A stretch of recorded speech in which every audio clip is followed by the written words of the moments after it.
Hello, everyone, and welcome back to the.universary. So, the first hearing against former Sheriff Jamey Noel occurred in November 2023. Subsequent to that hearing, some efforts were made to gather up the firearms and weapons that Noel had and surrendered those.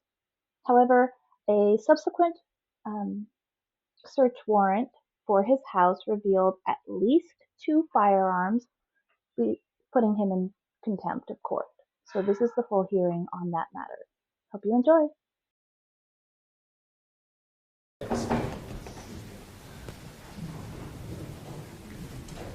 All right, back on record, routine C01-2403 MC634.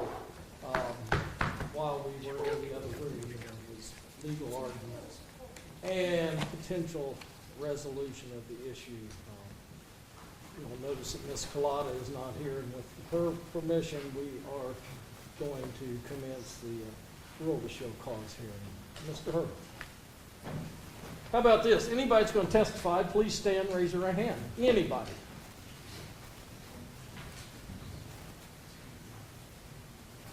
We got everybody? Do you solemnly swear or affirm under the penalties of perjury, testimony you're about to give will be the truth, the whole truth, and nothing but the truth? All right. You can have a seat. Call your first witness, Mr. Hurley. Your Honor, before we begin, we'd like to make a separation of witnesses, please. I think that would be appropriate, granted. Except the state may have a representative to set a table. Just, if we could just briefly, just to make a procedural question we have, and would like to raise with the court is,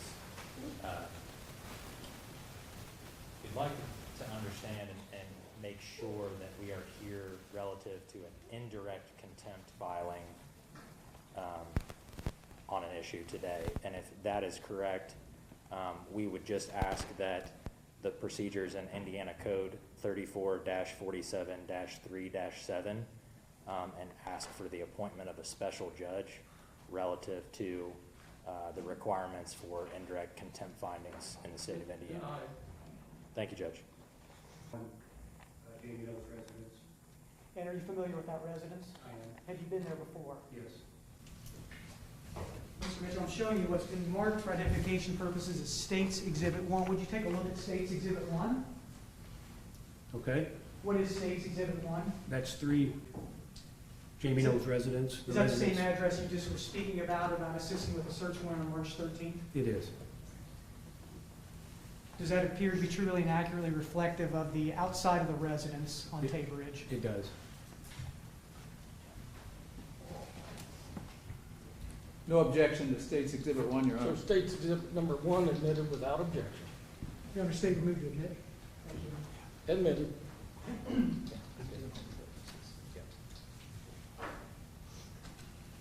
Detective, were you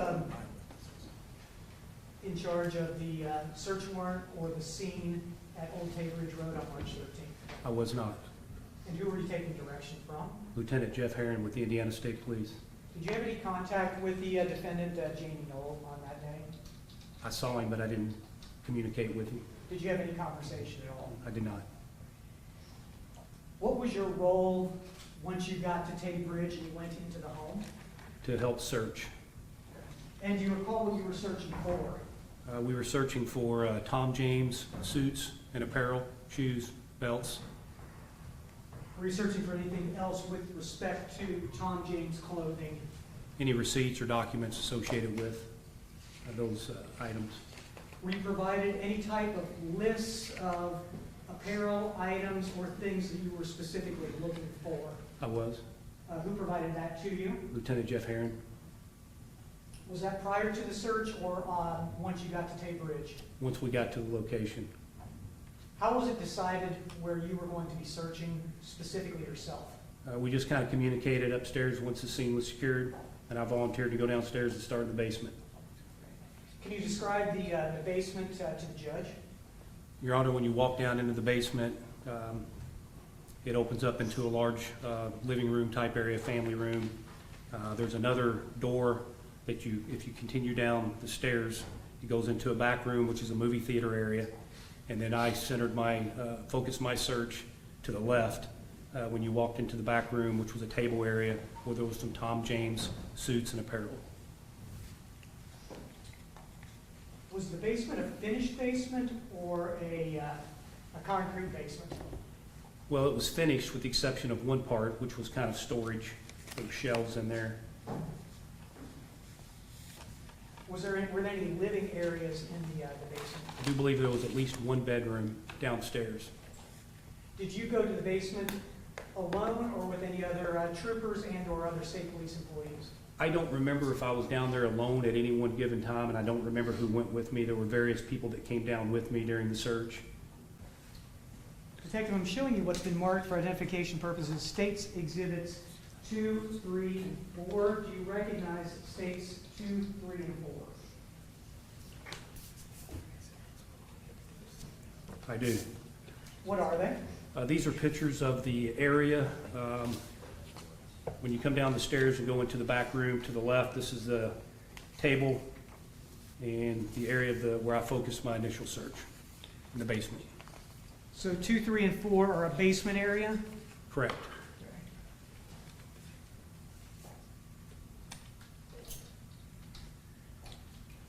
Why did you go to this specific area? Were you searching for something specific there? Well, when I first got to the residence, Mr. Noel took Lieutenant Herron downstairs. I followed, and he was showing Lieutenant Herron where the areas in the house where there were Tom James suits and apparel, and that was one of the areas that he pointed out, and I was present when that happened. And that's why I focused my search down there, not to mention you could also see some containers, little shopping bags that were John or Tom James apparel bags. So that's why I focused my search there. Did the defendant specifically show you and Detective Herron this location? He did. Do those truly and accurately reflect the area in the basement where he directed you to? It does. Your Honor, we do not have any objections to States Exhibit 2, 3, and 4. State would move to admit States 2, 3, and 4, Your Honor. States Exhibits 2, 3, and 4 admitted without objection. Your Honor, if I can use these with the You may. witness. I want to direct your attention to States Exhibit 2, Detective. Did you take the photograph? I did not. But does it truly and accurately reflect what you saw there? It does. Okay. I want to direct your attention specifically to a black object sticking out of a box. Okay. Did you see this object when you were conducting your search? I did. What is it? It's a shotgun.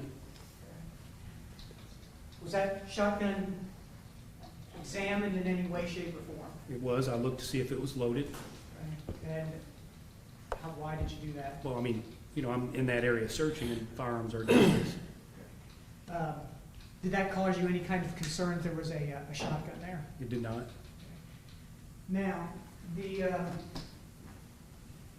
States 3 and 4, these two photographs focus on a white box with a black box inside of those. Do you recognize those as well? I do. And is that how they looked when you saw them? They do.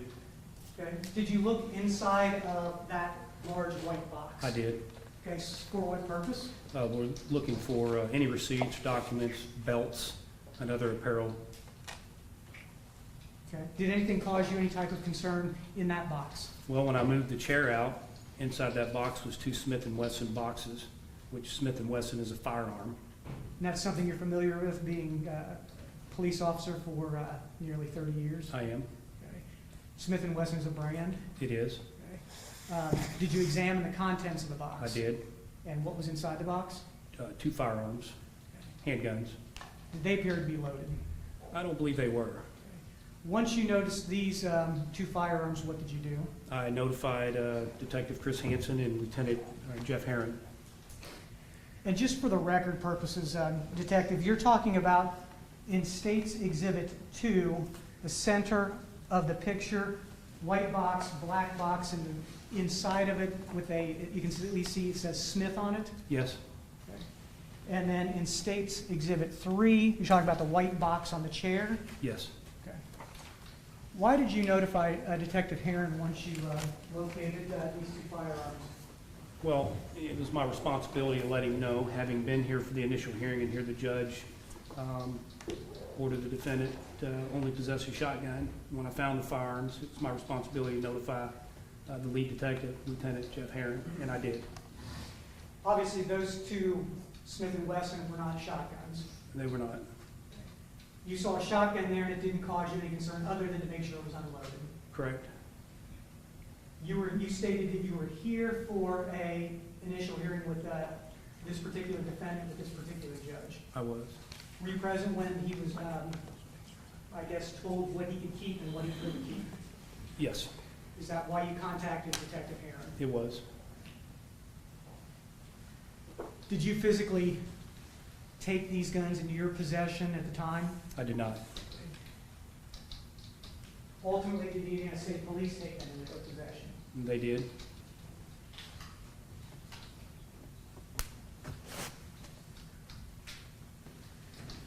Your Honor, may I approach you? You might have an opportunity to look at the court's opinion. Detective, states 2, 3, and 4 that Mr. Wilder, Mr. Wilder, you want to? Yes. it states 2, 3, and 4. The chair was partially pushed under a table at the time, or all the way under the table? I believe it was all the way under the table. Okay. The items that were located on top of the table, did you examine any of those items? I did. What were some of those items? There were, what I recall mainly was a cowboy hat and cowboy western footwear, boots. Did they appear to be men's, women's, or you couldn't tell? I think men's. And this is the area that the defendant directed you, Detective Heron, to. Correct. Did you find any Tom James apparel, suits, belts, shoes, or anything like that in that particular area as well? I did.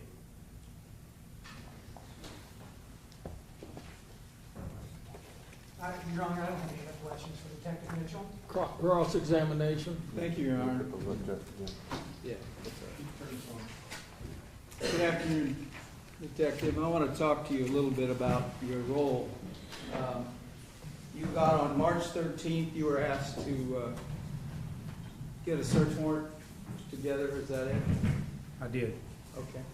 And when you do that, how do you do that? You call somebody? I was called by Lieutenant Jeff Heron Okay. sometime that morning. He told me he was going to be executing a search warrant and asked me that if I would get a couple troopers and a couple detectives. How And many that's- troopers did you go into that house with? 2 troopers. And how many detectives? I believe 4. Okay, so you got 6 people plus yourself. Well, there was a crime scene technician as well, and I believe there was That's someone 7. there. Pardon me? That's 7. Who Okay. else? There would have been someone there from State Board of Accounts as well. Okay. Do you normally, when you execute a search warrant, you bring somebody from the State Board of Accounts? Not in any of the cases that I've worked. Not in except- all the 29 years you've worked at the state police, have you ever taken anybody from the State Board of Accounts in on a search warrant? Not me personally, but this isn't the first time that someone's from State Board of Accounts has been there. Okay, but there's at least 7 to 8 people going into that house, correct? Correct? Now, who was in charge of that search? You? Lieutenant Jeff Heron. Okay, so Lieutenant Heron's the one giving the orders. Correct. Is it, and that's how it works in your office? That is correct. Okay. And when Lieutenant Heron, he would have assigned, because it's a large house, isn't it? It is. Okay, how many rooms? I do not know. More than 10? Yes. Okay. Finished, unfinished? Most of it was finished with the exception of the basement area where the dogs were at. Okay.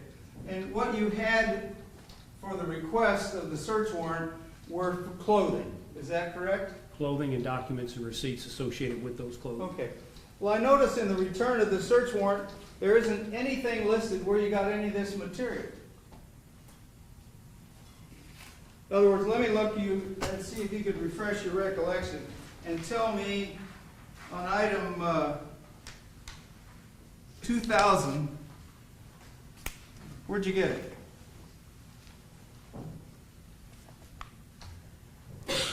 I didn't fill out this, I didn't collect any clothing. I didn't fill this out. Well, let me understand something. You got all these people in there to search a house, correct? Lieutenant Herron is in charge, okay? And you go to a closet to get something. Don't you document where you got it, how you got it? Take a picture of it? Yes? Okay. Can you tell me from that return, tell the court what a return is? A return is a document that's completed by law enforcement after they execute a search warrant to notify the court of what items were taken during that search. Does it also supposed to indicate to the court where they came from? I do not, in my 29 years, I don't believe so. If You've it is, never put if it is, on- you've educated me today. Okay, you've never put on anything in a search warrant where it came from? On a search warrant or a search warrant return? Return. On a search warrant return, I've never put anything in there about where something was recovered from. So it's up to the court to, or anybody, we have to guess. Wonder where he got that. Well, from that document you would, but there's a police report that should identify then where those items were found. But I'm only looking at what you file with the court, the return. Okay? So the court doesn't have any idea where you got any of this stuff, does it? With that document, Yes, sir. with the exception of 3 Zidge, you're correct. Okay. And that is true for every item that you seize that day. There's no indication where it came from. Well, I mean, I can look at it again, but I didn't complete that document and I didn't seize any evidence. Okay. So I'm But just somebody gonna- did, Right. and somebody's required to fill out a return that says, A, where they got it, what it was.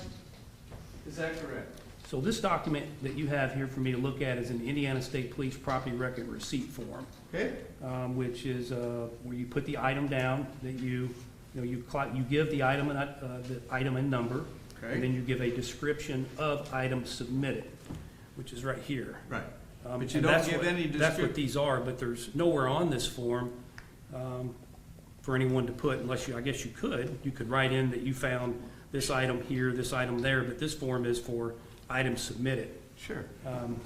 It's like an inventory. Yeah, and it would be helpful to know where you got it, wouldn't it? In a large house with all these items. Certainly it'd be helpful, but that's gonna be documented in a police Well, report. it'd be technical, For me, wouldn't it? It'd be very helpful to be technical and say exactly where I got something and what it was, correct? correct, on a police report, that's what would be there. So you've got 7 to 8 people going through this house. And Lieutenant Herron is the one that directs where you go, is that correct? I mean, there's discussion in advance, like, okay, we've got this house to search, we have a crime scene technician that's gonna photograph everything, and then we're gonna just kind of communicate and go about it in an organized fashion. And I said, I will go to the basement. Very often what you do, don't you, is you go to a location, you see a piece of evidence, then the crime scene technician takes a picture of what evidence you found. Is that right?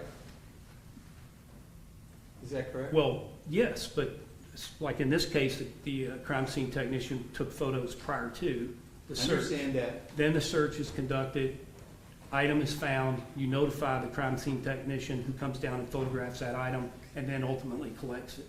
Did he photograph then every item where it was located? Every item that's on that list, Yes. I do not know the answer, sir. Okay. So we don't have a series of pictures that you know about that would document where the clothing was? Correct? Each item of clothing, I can't say that, no. I do not know the answer to that. Okay. And what room did you go to and who was with you? I went to the basement, as depicted in the state's exhibit there. State's exhibits. And I don't remember who went with me initially. What was your ultimate- role? Just to look for Tom James suits and apparel. I was provided with a list of items with serial numbers next to them that was to be compared to the Say, for instance, we find a box of shoes that came from Tom James. It would have a number on that box, and we tried to compare that number to the list that was provided to me by Lieutenant Jeff Herron. And those were the items that he would then want to seize. And you indicated that our client, Mr. Noel, was there and directed you into a particular location, correct? Correct? Okay. Take a look at the picture that's up on the screen. That's our state's exhibit number 3. Is this one of the rooms you went into? I guess you could say it is a room. It's a downstairs. Is it part of the unfinished part of that house? There, to the right of that is a movie theater. Okay. Which you would say would be a furnished room? I mean, there's a chair and a table in there that's furnished, so it is furnished. Okay. The walls look like, I don't recall, but from the photo, the walls look like they're concrete. Was the rest of that area as cluttered as this was? No, Okay. Would you call that a cluttered room? A lot of stuff in there, I would correct? say, no, I would not. I would say on top of the table, it's Yeah, cluttered, but yeah. not that room. I see pictures hanging on the wall. What about all those I boxes see over some, there to well, the left? they're kind of stacked up. Certainly not as cluttered as what's on the table. Correct. What are in the boxes on the left? I don't recall. I believe those are the shoe boxes. Did you go through those? I'm sure I did. You don't know? I don't remember. Okay. What's all the stuff underneath it? Don't know. Various items. Okay. And you said that on top of the table it was clothing, shoes, a number of pairs of cowboy boots, a hat, all kinds of things there. Is that correct? I don't believe I said there was clothing items on top of the table. I don't recall if there was clothing items. Certainly there's footwear. There were belts. You don't know what any of this is underneath the hats? No. Okay. Did you go through these boxes? I may have. How about this black box here? What was in that? I don't recall. Okay. Let me ask you this. Did you make it an effort in your search to go through every box in that room? Yeah, so ultimately, after I found that firearm, a gentleman from State Board of Accounts came down at some point, and someone else, I left the area and went upstairs. And they continued to search by comparing the numbers. So the State Board of Accounts is searching now? Everyone's searching, Okay. as we've talked about. You don't know how long you were in here? I don't remember. Now, as I understand it, Mr. Noel told you to go in this room, correct? Well, I mean, he didn't really say you need to go in this room. He said there are some items here. Well, he's trying to be helpful to you by saying there may be some items, you've told him what you're looking for, and he's indicating where you could go, correct? Correct. Okay. And you indicate that one of the items that you were looking for was in that box. I did not. It just happened to be that you went to that box. I ultimately ended up going to that box as I was searching that area. I pulled that chair out, and there this box is that has 2 boxes in it that say Smith & Wesson, which I'm familiar with as being firearms. Is that the way the box looked on State's exhibit? Yes, Exhibit 4? I believe so. For the record. Okay. All right. And the stuff on the box, or the stuff above the box, was the same kind of stuff that we'd seen at a different angle from State's exhibit that had been previously shown to you? Yes. Correct. All right. Now, let me ask you, where was Mr. Noel when you were in that room? I think he had left the residence at that point. Are you sure? Pretty confident he had. Okay. Are you the only one down there when you're searching? Are you the Not only through the individual? whole entire event that I was down there searching, no. Okay. All right. When was the state police searching in that house before? I believe August 16th. Okay. And what were they looking for then? Bank records. Was the search previously that you were part of, I was part of that search, yes. that was done the same way? In other words, a number of people went through the house looking for all kinds of items? Same thing, I got a call from Lieutenant Jeff Herron, said, I need your body to assist me in Okay. searching. All right. And there were a number of people. And that's what you did? That's correct. Okay. Now, you indicated that what you found in that box, it had nothing on top of the box, it just was there, correct? Just like these other boxes. We're talking the box The here in box right Exhibit there. 4. That exhibit that's seeing. Right, I believe that depicts it how it was. Okay. And, so is that picture taken before you took the weapons out? After. So you take the box out, get the weapons, and then put the box back so they can take a picture? Yeah, so, Your Honor, going through the search, initially there were photographs taken of the entire scene. Then we conduct the search. And as I'm searching, I pull the chair out and I look down and I see the boxes. I open it up, there's in fact a firearm there. Then I went up and notified Lieutenant Jeff Herron of that fact, as well as First Sergeant Merritt Toomey, who's our crime scene guy. We went back down, I pushed the chair back underneath, put the box back. I don't think I took anything out of the box. I think I pulled the chair out, looked, and was like, okay, there's firearms in here, and then pushed it back under, notified them, and then he took that photo. My question to you is, does that picture show before the search or after? That picture there, Exhibit 4, I believe is going to be after my discovery. You had already discovered something, showed Lieutenant Herron, brought it back, put it back and tried to recreate the scene, and then had him take a picture? Is that what you did? I would like to answer that question, but you say I brought it back. What do you refer to by that? Did you bring the box up to Lieutenant No, I did Herron? not. I left it right where it was at. I went and got Lieutenant Jeff Herron, Okay. and he came downstairs. And then, when you pushed the chair back, that's when you had the photographer take a picture? Correct. Okay.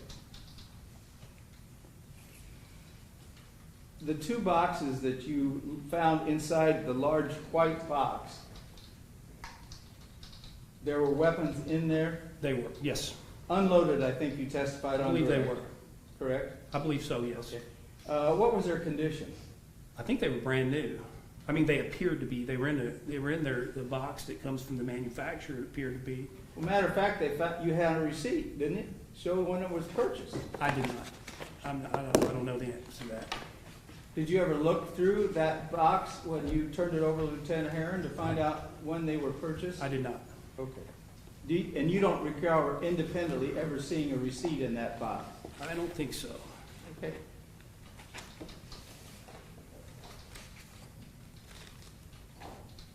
What color were those Smith & Wesson boxes? Black and white. Okay. You never took a picture of those out of the box? You No. just left them in the box? In other words, you take them out of the box to photograph them that way? Well, I personally, sir, I never took a photograph. Okay. And you don't know what the technician did? I do recall him taking the photos of those firearms out of the box when they were laid on the ground. After, kind of put it in order. I start my search, I pull it out, I see the firearm, open one up, there's a firearm. I immediately go upstairs, notify Lieutenant Jeff Herron. He comes down with me as well as First Sergeant Merritt Toomey. We put it back like that and the photograph's taken.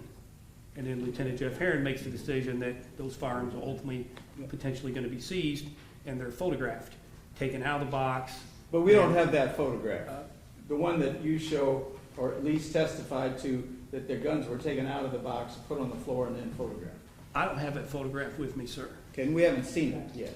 I've not seen it. Okay. I don't know if we have it or not, but All right.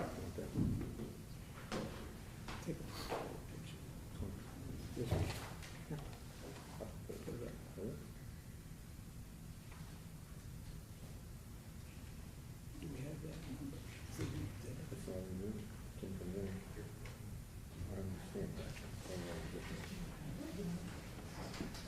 I'm gonna get a new technician. I'm fired. He's fired. I'm fired. This was provided in some, Oh. I wouldn't want to do this. Did you not put those in? I did not put that. Oh, okay. Will we take a picture and put it up? No, I'll just have him. Okay, yeah.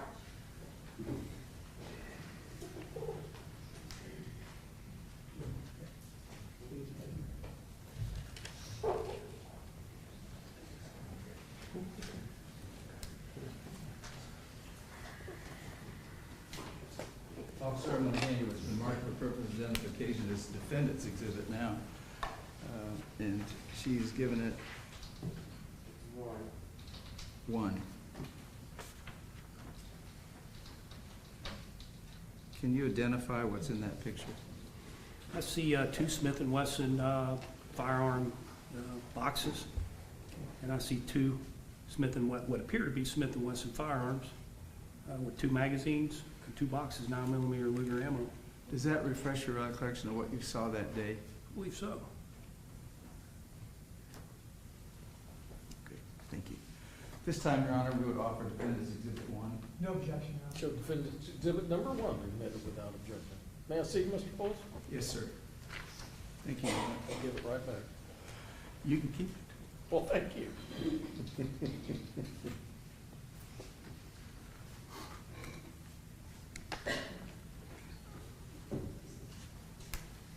Officer, when you took a look at that picture, the two boxes that you previously identified that were inside the larger white box, did you recognize those as what you had seen that day?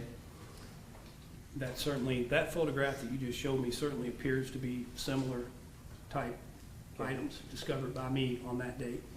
And so those boxes were inside the white box, Correct. and the weapons were inside the black boxes, which are the Smith & Wesson boxes that you testified to. That is correct. And I think the gun was in a cocked position to only show that it was not loaded. Is that correct? Well, I mean, I don't know if that weapon has a hammer on it or not. I Well, it don't, looked like it was an automatic. well, but I mean, But did you look at I the can't gun? tell from the photo if it was cocked. The slide was back on, which would be in a safe position. Okay. Did you ever examine the weapons yourself? I did look at them, and I don't remember 100% if I remember that the slide was back on them or not, but I immediately notified Lieutenant Jeff Herron, and then he took over from there. Okay. And the shotgun that you found was kind of standing up in that same room? It was in a box, Okay. but barrel up. Right. I don't believe they. Officer Mitchell, could you come to the screen and show me where the shotgun was located? I will, Your Honor. Sorry to interrupt, gentlemen. Your Honor, there may be another picture that shows it more accurately. Okay. Your Honor, this box right here, there's a cardboard box here. Yes. The lid is shut on it. On the day that I went, the 13th of March, if this is the same box, they were opened up, and there was a shotgun sticking down inside right here. All right. Mr. Hurley says there may be another picture that better shows it. Okay, thank you. Yes, Your Honor. Cross-examine, or redirect, Mr. Hurdle? Detective, how close were the shotguns to the two Smith & Wessons that you found? 3 feet, approximately. I didn't measure, but They had very to- close.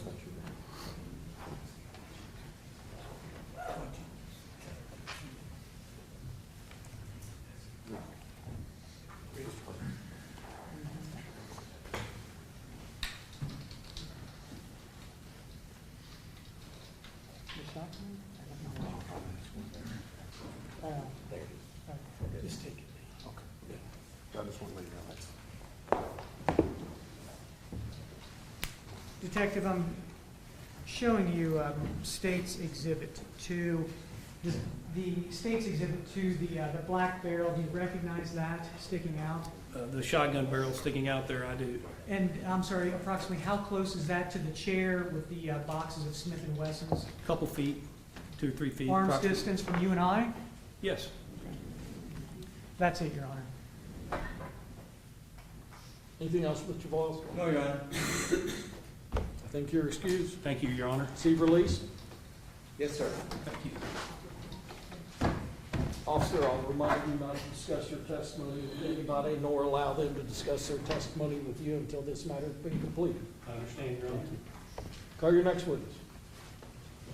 Your Honor, say we call Merritt Toomey. You may. I can try and retrieve him, Your Honor, I believe he stepped out. Well, I think he was asked to step out.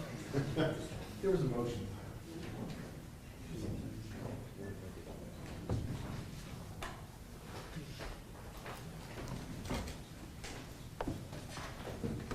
Were you sworn earlier, officer? Yes. You were? Yes. I'll consider you under oath. You may proceed to the witness stand.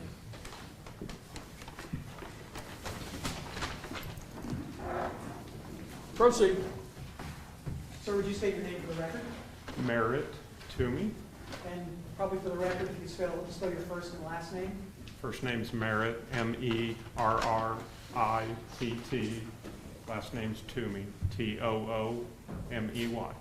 Mr. Toomey, where are you employed? Indiana State Police. And what is your current position with the Indiana State Police?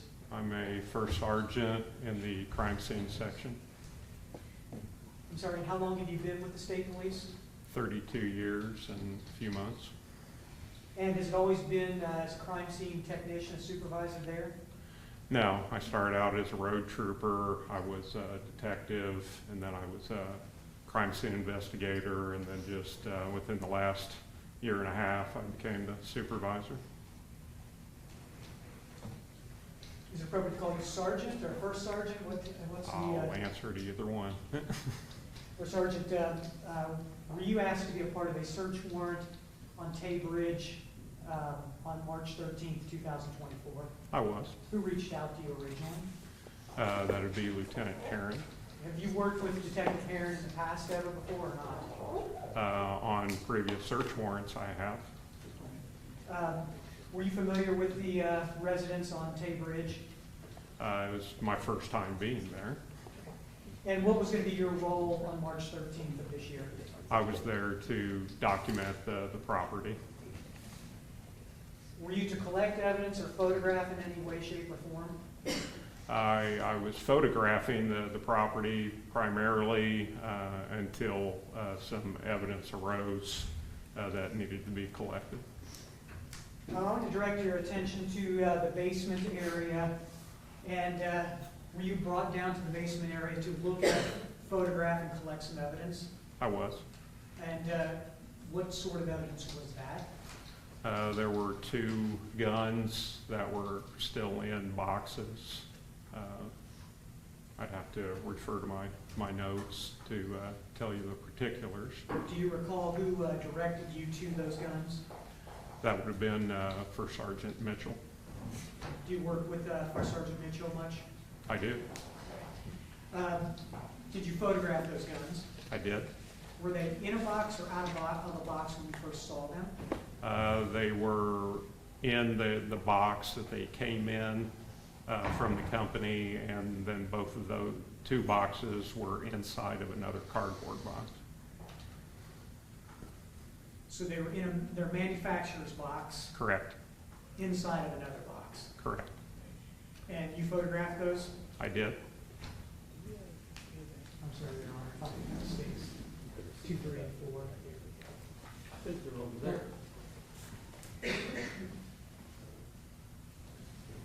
We do not have the mark. I apologize. The court has possession of them.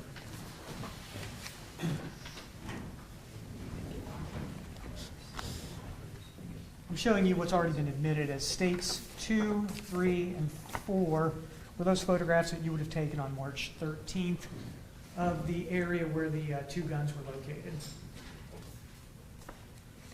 Yes. And would that have been prior to you personally looking in the boxes, or post you looking into the boxes? These would have been prior to me looking in the boxes. Okay. And then, Your Honor, if I could have States 5 also. Oh, I'm sorry, it's Defense 1. That I believe is with, Oh, here it is. You don't have them. Your Honor, I promise, I'm not gonna hold on to anything. apologies, Mr. Wong. Exhibit 1, would you have taken that picture with the guns out of the box then? Yes, I did. Thank you. Give him to the court reporter so I don't lose him.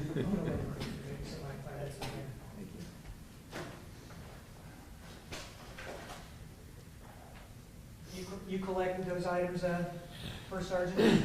I did. Were they taken to the Indiana State Police Post and have been kept in possession of the state police since that time? Yes, sir. Did you bring them with you? I did.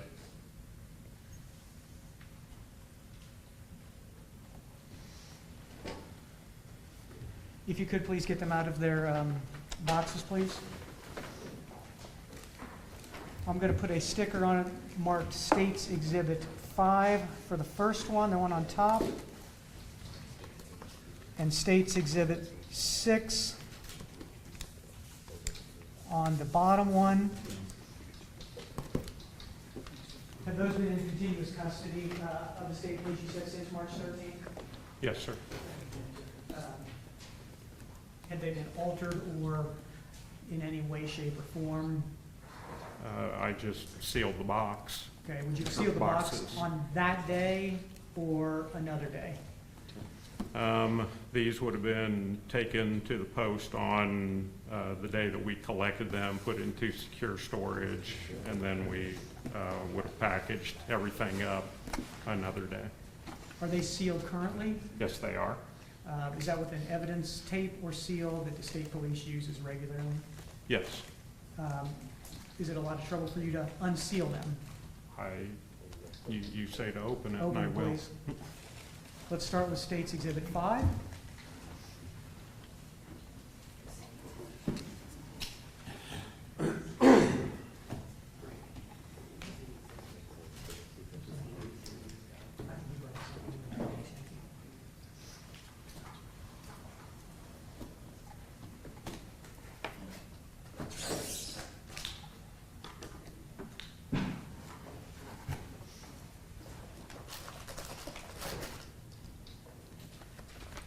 And I note that it's in some sort of blue plastic bag. Is that something you would have done, or is that how you found that? No, this is the way they come from the factory. Okay.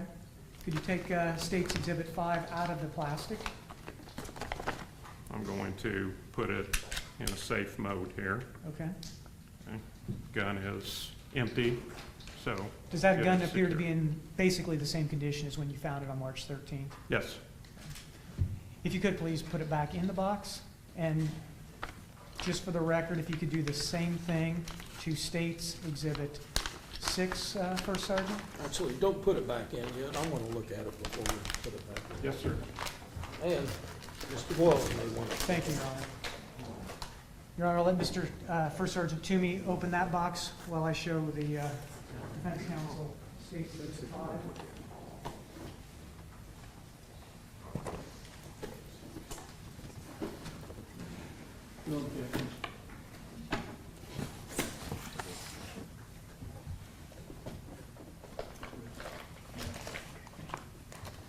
If you could make that gun also safe, First Sergeant, as well, the same as you did with States Exhibit 5.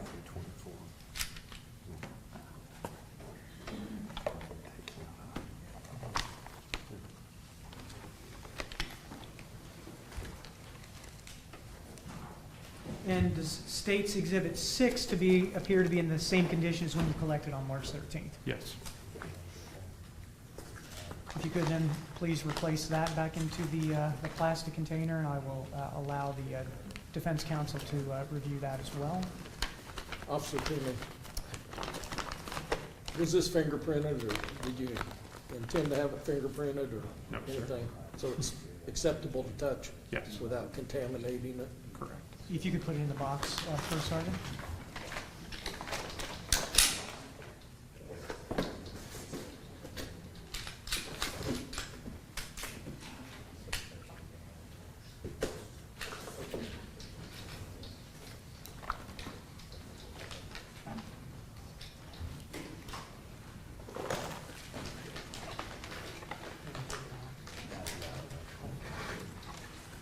Your Honor, counsel for the defendant has indicated there's no objection to State's Exhibits 5 and 6. So the state would move to admit those items. So states exhibit 5 and 6 admitted without objection.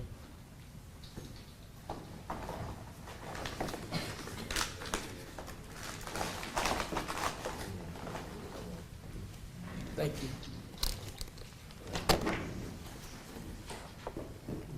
Your Honor, I have no other questions for Sergeant Jamey. Mr. Boyle? Please, the court, Your Honor. Thank you. First Sergeant, I don't know, do your records show the serial numbers on those two weapons? Do you have that? Yes. Let's look at the first exhibit that you have there.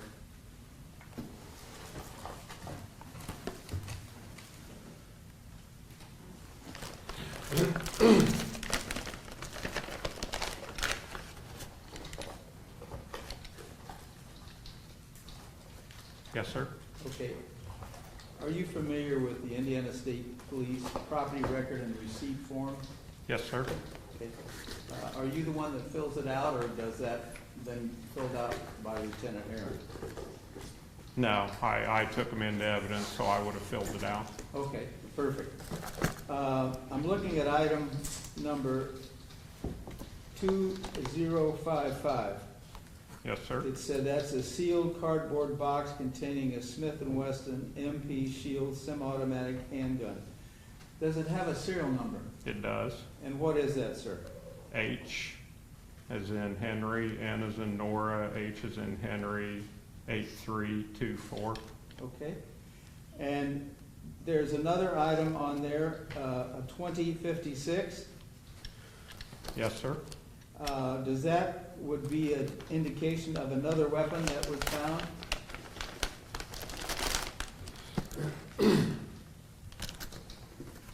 Yes. And that would also be listed as a Smith & Wesson MP Shield semi-automatic handgun? Correct. Does that have a serial number? It does. And what is that, sir? H. Henry and Nora, J. John, 5682.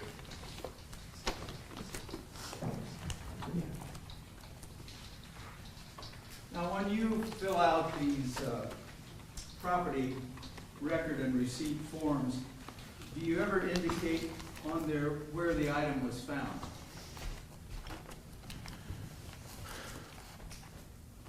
When necessary, yes. Okay, can you tell me from that form, to refresh your recollection, does that show where those items were found? On there, I just have from the basement, from the Noel basement. Okay, no specific indication that was on the table, in a box, none of that, correct? Well, we use complementary things. The photographs work in tandem with the description of Okay, things. but if you just had this, you wouldn't have any idea where it was found, is that correct? Correct. Okay. Let me ask you this, were you present on the August search? The August search, the first? No, sir. You were not there, okay. I'm gonna hand you what's been marked for purpose of identification, is Defendant's Exhibit 2, but I think Mr. Hurdle has no objection, and ask you to take a look at this, would you, please? Tell us what that is, if you can discern it from the exhibit. It's a receipt from Midwest Gun Exchange Incorporated from Mishawaka, Indiana. What's it dated? The date is 10/28/2017. Okay. Does it have a list of serial numbers of weapons purchased?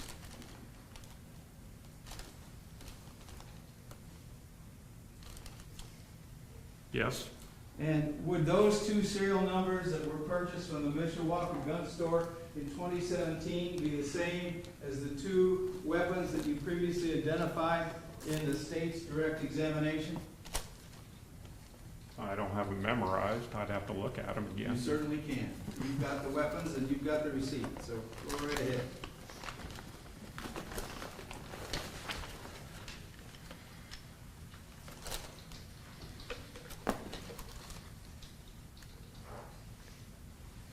HNJ 5682 matches this one. Okay?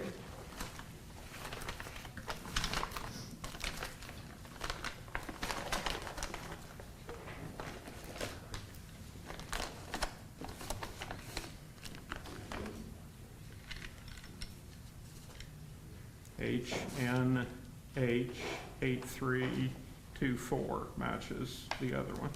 Okay, so the receipt showing the guns were purchased in Mishawaka in 2017 is supported by the identification both on the receipt and on the weapons with the serial numbers. Is that right? Correct. Let me ask you, you testified on direct examination, something that you noticed was the fact that it was in a manufacturer's packaging. What does that mean? This box, this is what it came in. Okay, and what about the blue kind of cellophane item that you had the weapon stuck in inside the box? What does that tell you? That's the way I found it inside of the box. So it would appear that that weapon had not been used and never out of the box since it was manufactured, or at least was purchased? I can neither confirm nor deny that. Okay. It looks to be in good shape, but Okay. Do you have the receipt? Or did you put it in the box here?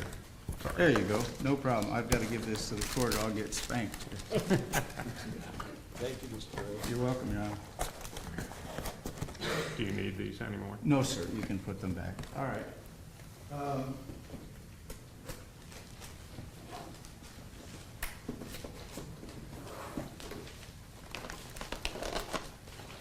And how many people were doing that search, do you remember, at the house that day? For going through the house? There was multiple people there. I couldn't tell you an exact number. You went to the room where the guns were found, is that correct? I went through the whole house, so I was in each of the rooms. I want to ask you a question about the particular room where the guns were found in a second, as soon as we get it up on the screen.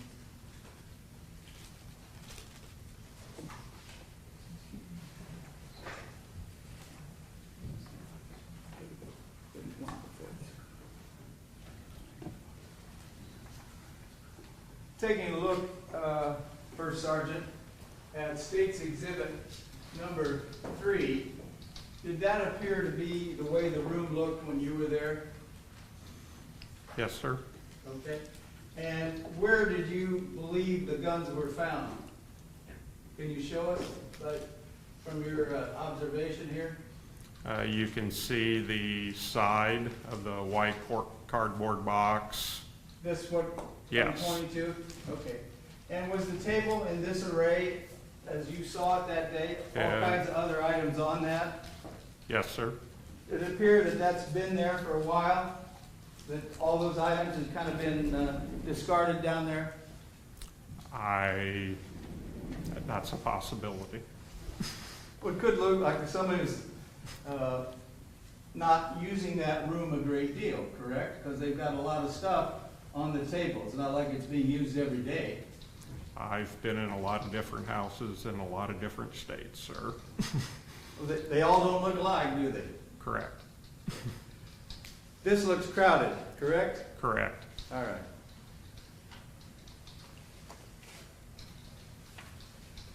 I don't believe I have anything further. Thank you very much. Redirect? No other questions to this witness, Your Honor? And I'll show defendant's exhibit number 2, maybe. No objection to the receipt that was provided by the defense, Your Honor. Correct. Is this staying with the court or going back with me? They've been admitted. Officer Toomey, did you examine the shotgun? Examine it? Yes. We just took a cursory look at it because he was allowed to have I that. understand. Was it loaded? I'm not the one who looked at it. Do you recall who it was? No, sir. Do you know what kind it was? It was a police model, but Most likely a 12 gauge. yes, sir.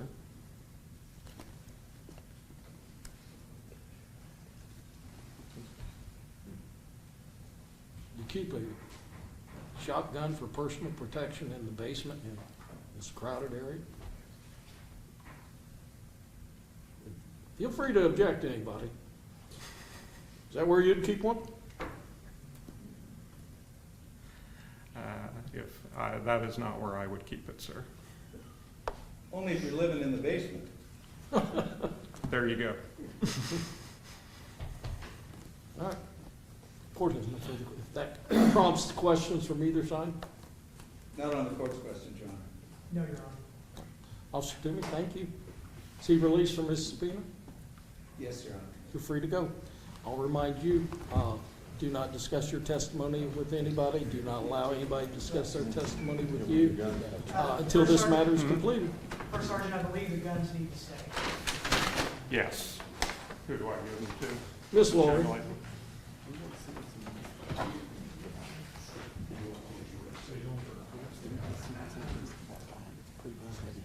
Hi, Miss Collada. Do we need to take a break? A break, 3 o'clock. We'll be off record.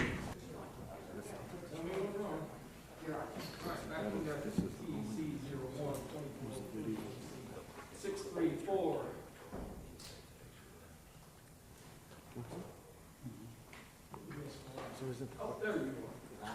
Ms. Clark, for the record, it's my understanding that your motion to quash is now limited based upon some agreements between the parties. Yes, Your Honor. Very good. Then I guess you'll wait till your client's call. I will send them down. Call your next witness. Thank you, Your Honor. State calls Jeff Herron. Officer Harris, you were sworn earlier, correct? Yes, sir.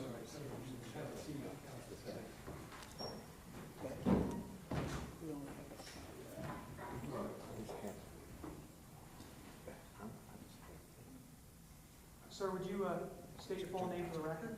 Jeffrey C. Herron, And your, spell your last name for the record? H.A.R.O. Mr. Herron, where are you employed? Indiana State Police. What is your current rank or title with the state police? I'm a lieutenant in charge of investigation for what we call Area 5, which is 3 different districts in the center part of the state, Buttonville, Pendleton, and Memphis. Are you in charge of, investigations? I am in charge of investigations. I supervise roughly 5 detectives and 3 surveillance. Who is the lead investigator in the Jamey Noel investigation? I And when did you become involved in the Jamey Noel investigation? originally got the case on June 13th, 2023, and I started the investigation in July 13th, 2023. And since July of 2023, have you been the affiant on all search warrants? I have How many are we up to now? 51. Have you been a part of every interview of every witness thus far? I have been, yes. And have you been a part of the arrest of all 3 individuals in Jamey Noel, Casey Noel, and Missy Noel? Yes, sir, I have. I want to have a brief discussion. The August search warrant of Tay Bridge, were you a part of that? I was the author of that search warrant, and I directed that, but I never actually went to the Tay Bridge location on August 16th. Who is the owner and occupant of the Tay Bridge home back in August of 2023? Jamey Noel? And was that verified at the time you did the warrant? It was, yes. At some point in time, was there an arrest warrant for the defendant, Jamey Noel? Yes, there was. And was he ultimately arrested and had an initial hearing here in this courtroom? He was, yes. Do you remember when the initial hearing was? November 9th, 2023. And at the time of the initial hearing, What was the defendant's place of residence at that time? 3. The same time, or the same place that it was in August of 2023? That's correct. Is that the address that he provided to the court at his initial hearing pursuant to the IRAS Indiana risk assessment? Yes, it is.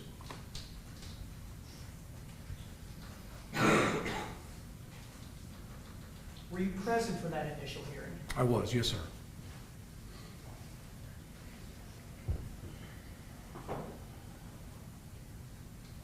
Were you present when the judge gave Mr. Noel his conditions with respect to firearms? I was, yes, sir. Okay, were you in the courtroom specifically then? I was, yes. Were you a part of the collection of any firearms? I was on the receiving end of those firearms at the post after they were collected. Let's back up just 1 second. The day of the initial hearing, November of 2023, were you asked either by the court or the parties on that day approximately how many guns there were? I was, yes, by the Roughly judge. how many were there? There ended up being, I believe, 82 approximately. And what was your understanding of the court's order at that initial hearing? That Mr. Knoll surrendered all firearms except for one shotgun for home defense. And you state that some of those weapons were brought to the Indiana State Police Post. What district? District 45, the Sellersburg Post. Is that something you logged or inventoried personally? No, I was there when they were delivered, but I did not log or inventory them. When you were present, who delivered the guns? So Charlie Moon, Bradley Kramer, and also present to observe was a Matt Owens for a period of time. Was Jamey Noel, the defendant, present at that time? He was not. Do you know where he was at that time? I believe he was still incarcerated or in the process of being released. So the turning over the weapons was something prior to him being released? That was my understanding at the time. Since my discussions with Bradley Kramer, I understand maybe he was released slightly early when that was still in the process of going on. And you were there basically as an observer with respect to those guns? Correct. Did somebody from the Indiana State Police log and inventory those? Yes. Do you know who that was, or do you recall? So it was Sergeant Andy Taylor, Sergeant Merritt Toomey, and Sergeant Phil D'Angelo with the Indiana State Police. They were the ones that logged those and provided and filled out the property record receipts. And you said that was November 9th, 2023? Yes, sir. Do you know where the defendant moved back to when he was released from incarceration? It's my understanding that she's, Now, I want to direct your attention to the Tom James search warrant, for lack of a better term. Are you familiar with that search warrant? I am, yes, sir. Who wrote that search warrant? I did. What number search warrant was that? 45. And just briefly for the court, Tom James is what? It's a high-end clother, a tailored custom outfits, clothing for men and women. And the search warrant itself was to collect what? So it was to collect the items that were purchased, the men's suits, the belts, the shoes. I had attached to the search warrant an exhibit, which was multiple pages of a history of purchases from Jamey Noel that I had provided the court. It was to receive those. He had ultimately purchased, I believe, total $183,000 using the Utica Fire Department money to purchase clothes from Tom James. And then I took the last 5 years for the statute of limitations and used those records in order to seize those items because they were purchased with, ultimately with Utica money, with Utica Volunteer Firefighters Association money, and I was seizing those because they were part of the case. Were you looking for any sort of paperwork, receipts, et cetera, anything else for any of those, that items or apparel? Right, the documents and the receipts that went along with those items. What day did you serve that search warrant? March 13th, 2024. Who was the officer in charge at that scene? I was. Who was all present? Roughly how many officers were present on March 13th? I believe we had 7 plus the State Board of Accounts. We had 2 uniformed troopers, 4 detectives, and then a CSI, and then a State Board of Accounts. Is this agent. something you coordinated or somebody else? I coordinated all of that.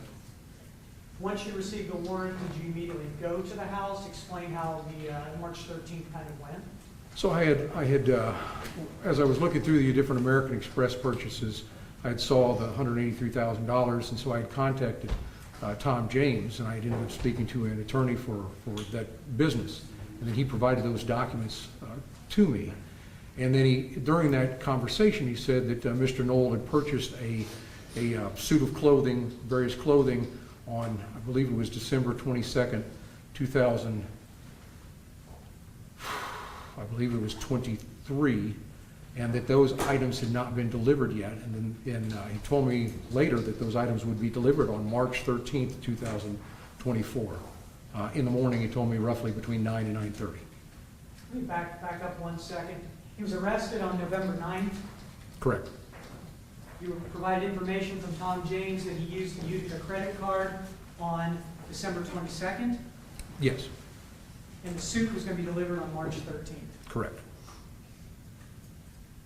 Okay. So, on March 13th, you're at the home, or you're waiting for the defendant to be there? So we were told, so I'd written the search warrant the night before, with exception of the facts that were going to unfold that morning, so I didn't have to write the entire search warrant that morning. We were told that the suit was going to be delivered roughly 9:30 in the morning, and I knew who the salesman was, and that was Jordan Yoakum. And Mr. Yoakum, I had been in contact with him, and over the phone, and he'd indicated about 8:50 that morning that he would be there in about 10 minutes, about 9 o'clock. He described the vehicle he was driving, which was a white Lincoln Aviator. And so we had sat, myself and Detective Hansen had sat in our car down the street, and we watched for the white Lincoln Aviator. As it had pulled up, then once it had left, I confirmed that the suit was delivered, and then I finished the authoring of the next paragraph of my search warrant, and I sent it to the judge. While that was going on, I'd also called Dave Mitchell that morning and Merritt Toomey and asked for detectives and uniformed officers to stage a couple of miles away so they wouldn't be seen, in order to, when I executed the search warrant, so they would meet me there at the scene once we decided to execute that and the judge had signed the search warrant. How long did you wait then before you went to the Tateridge home? So our initial plan was to wait, obviously, until the search warrant got issued. So once it got signed, we moved a little closer so we could see the front of the house to make sure Jamey Noel didn't leave with that particular suit in question. And so once we got a little closer, we saw him come out and open the door of a silver Mercedes-Benz, and when he did, we thought he was possibly getting ready to leave. It looked like he was getting into the car, and so I went ahead and pushed it up. My original thought was I was going to allow for a little bit of time to go by to not burn or to not put Mr. Yoakum in front of everybody, having said that he cooperated with state police because he was concerned about that. Once you got to the home, was there anyone outside then? So once we pulled up a little farther away at the intersection there to where we could actually see the house, we saw Mr. Noel come out. When he did, he got in the car. At that point, I called Detective Mitchell and Sergeant Toomey and said, come on, bring everybody down. We're going to go ahead and execute the search warrant. And so me and Detective Hansen pulled in to the driveway there. At that point, Mr. Noel was still out by the silver Mercedes-Benz, and we confronted him. I explained to him that I had a warrant that I wanted to read to him, and then I got relatively close to him, and then I read him the warrant verbatim. So he understood what we were searching for, and then I provided him a copy of the list of the items we were searching for. Was there anyone else outside the home or from the house? Not from the house, no. And did you, once you read him the warrant, provided him a copy of the warrant, did you go in?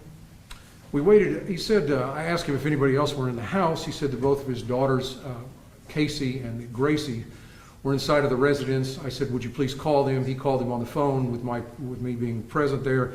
He asked them to get their belongings together and come on out. After about 8 to 10 minutes, they still hadn't emerged from the house. I said, I think it's best that we go in. And so Mr. Noel said, hey, I will show you where these items of clothing are, where I keep them. And so he actually led the way, and we went into the house. We entered into the kitchen.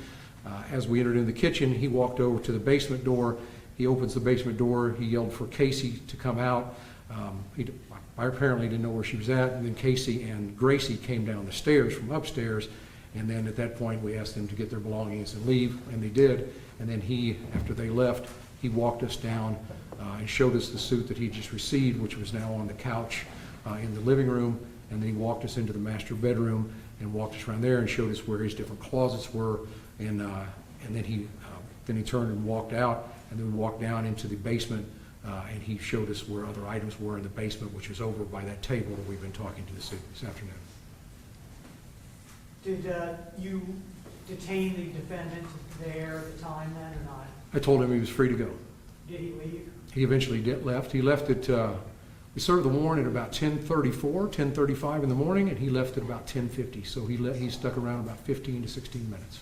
Were Casey or Gracie detained at all? They were not. They were told they were free to leave. They actually went outside for a minute, and then they asked, Detective Hansen went out, and they asked, Casey asked if she could get additional items of clothing, and he escorted her back in, and then she went back out and stayed until, I believe, Mr. Noel came out and got into his Mercedes-Benz.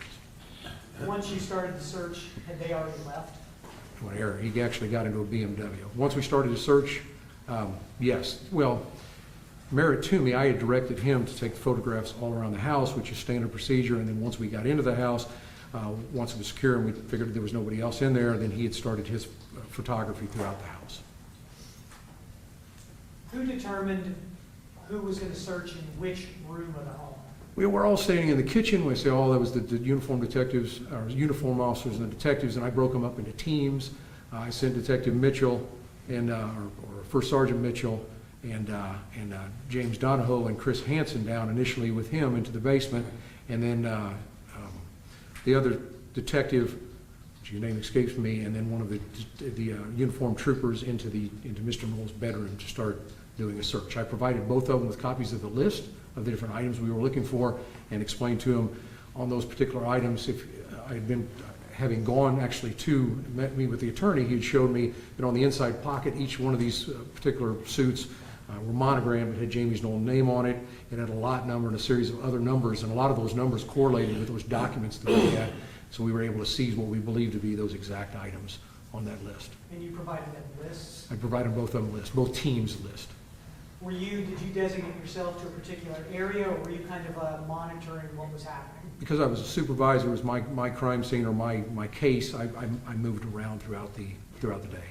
Roughly how long after the search started did Detective Mitchell contact you about the basement? Probably 20 minutes or so. He contacted me and said, hey, I found a couple of firearms down here. Would you come down here and take a look? And did you go to the basement? I did.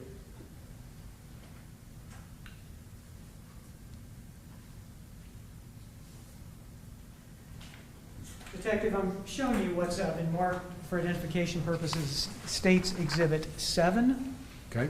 Do you recognize that diagram? This is a diagram I asked Detective Hansen to make of the basement of the 3001 Old Tay Bridge, Jamey Noel's residence. And does it give obviously not to scale, but does it give an accurate depiction of the layout of the basement?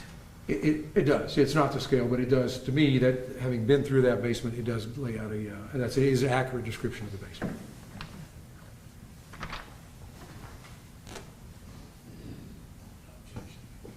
Your No Honor, objection, Your Honor. statement moved. It's State's Exhibit 7. I think I heard Mr. Boyle saying no objection. No objection, Your Honor.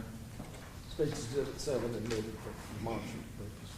Now, if you could, without the aid of State's Exhibit 7, walk the judge to the location of the firearms that Detective Mitchell pointed out to you. As you walk down the stairs to the basement, the first room you enter will be a finished open room. There's a bar off to one side, and there's a living room with furniture and everything, and then there's ultimately an exit door and a patio out to go ultimately to the pool of the residence. And then if you continue to walk straight, and that's what I did, knowing I'd been down there just a moment before with Mr. Noel, if you walk straight, you go into your right is a movie room, and off to your left, there's like a little sitting area table with a lot of items on top of the table off to your left-hand side. And then there's like a curtain where there's some HVAC system, and I believe a sump pump and things like that. There's one of those blinds set up there. Were there any bedrooms located in the basement? There was, but before, when you enter that main living room, as soon as you go down the stairs off to the left, there's a bedroom, and I believe that was Casey's bedroom, is where that was. off to the left. And from the base of the steps in the basement, approximately how far was the table, chairs, and firearms ultimately located? So the room's probably 15 foot wide, maybe a little bit wider, so 15 feet from the base of the stairs, then into that room where the table is, and so then another 5 or 6 feet. And once you enter into that room, off to the left is the table. Once Detective Mitchell got in there, did you observe the firearms in the boxes they were contained in? I believe State's Exhibits 5 and 6, the Smith & Wessons? I did. He showed me and said, hey, I pulled this out, meaning the chair out, and I saw this white box, and on the top of that box, you could clearly see a Smith & Wesson box, which I recognized as being a firearm box.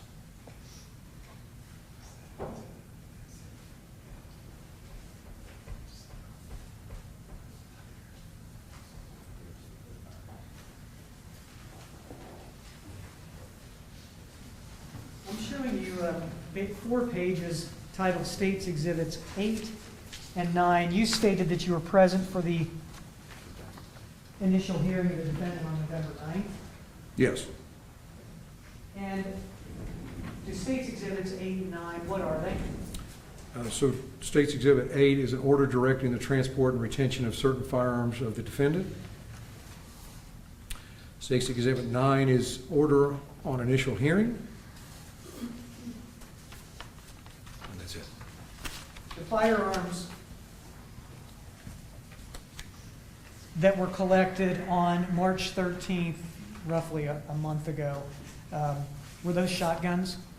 No, we collected 2 pistols, 2 semi-automatic 9mm Smith & Wesson pistols.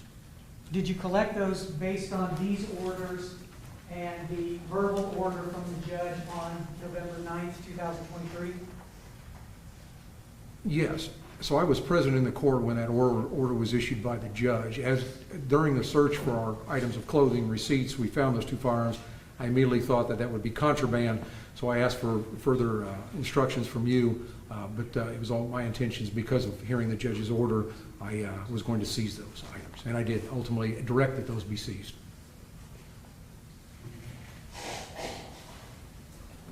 We don't object to the certified records. No objection, Your Honor. Your Honor, I believe probably the court could probably take judicial notice, but the state would move to admit State's Exhibits 8 and 9, the court's orders and the felony cause. State's Exhibits 8 and 9 admitted.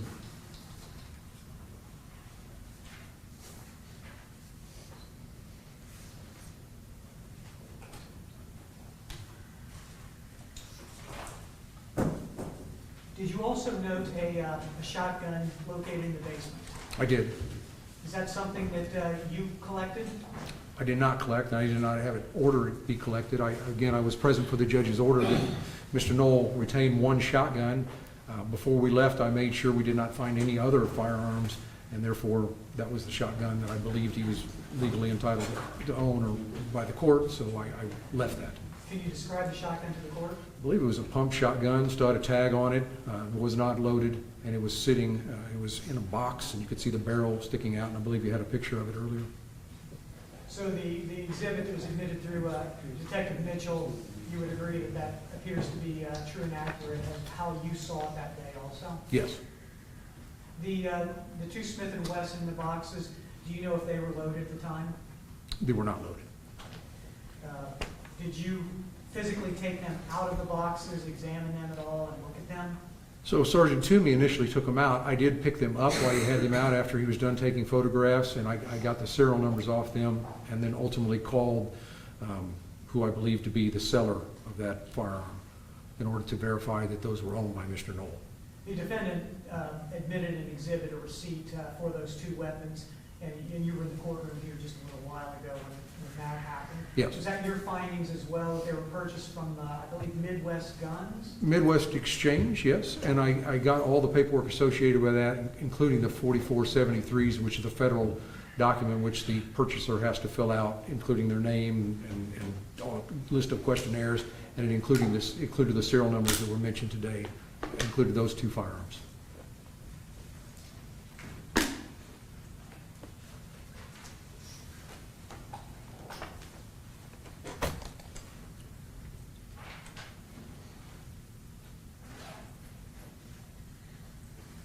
Was there any ammunition found at the home? There was. Was that ammunition seized as well? It was not seized. To my knowledge, the judge didn't say anything about not having possession of ammunition, so I did not seize that. It was 9mm ammunition. It's still in the box.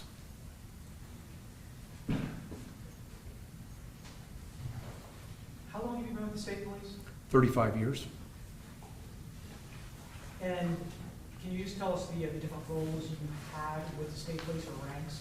So I started out in November of 1988. Goodness. Sorry. I started out in November 1988. I was a road trooper until out of the Indianapolis Post, then ultimately out of the Putnamville Post until October of 95. Then I became a detective, a district detective, worked Putnamville District, 3 counties. And then from there, 2000, I got promoted to investigative squad sergeant in the Indianapolis Post until 2005. Then I got promoted to district investigative commander of the Putnamville Post until 2016. And then I've held the current position, which is area investigative commander, from 2016 until now. And so 29 years of being a detective, and then 7 years as being a road trooper. How many people did you say report to you? I believe it's 25, I think. I'd have to add up. 25 plus 3 civilians. As a supervisor and 30-plus years on the state police, have you ever been asked to enforce court orders? Yes.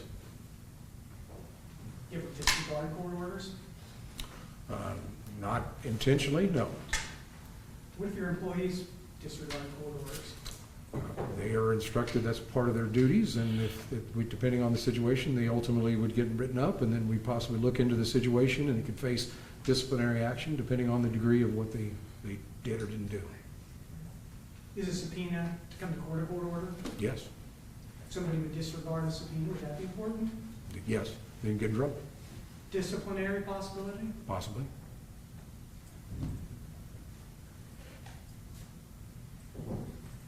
You worked the road for a period of time. I did. Occasionally still put on the uniform. Ever stop anybody for a traffic violation? Hundreds, if not thousands. Judge, I'm going to object to the relevancy now. That doesn't do much to do with the March Mr. Irwin? Your Honor, the relevancy is the issue of the defendant being a law enforcement officer for nearly 30 years, working the road, stopping people, and I'm sure at times there were people who denied ownership of contraband, who said it wasn't mine, who point to somebody else in the home, or I didn't know it was there. And I'm merely trying to elicit that from this witness. Judge, those aren't relevant because we don't know any of the facts of those cases. It's speculation, clearly. Well, Many of the years he was supervisor, he wasn't on the road. He's only been on the road 7 years. But as it contains this issue for this court, he has no evidence that he could indicate to the court. It's all speculation of what he may have done or what somebody may have done in the past. Mr. Hurdle, I'll sustain that objection, but I get the point. All right, thank you, Judge. Did you examine the other items on that table, Detective? Some of them. Did they appear to be men's, women's, or could you even tell? A lot of them were men's, and a lot of them were items that were listed on the documents that I provided. Was there Tom James apparel, shoes, clothes, etc., located in that general area by that table? So there were items, so when you say Tom James, so on that list there was like different brands of shoes that weren't specifically Tom James, so they were sold by Tom James. And there was belts, $700, $800 belts, or $800, $900 shoes that were listed on that itemized list that were sold by Tom James. I don't recall there being a suit that was specifically a Tom James brand suit on that table around that, but again, those other items were around there.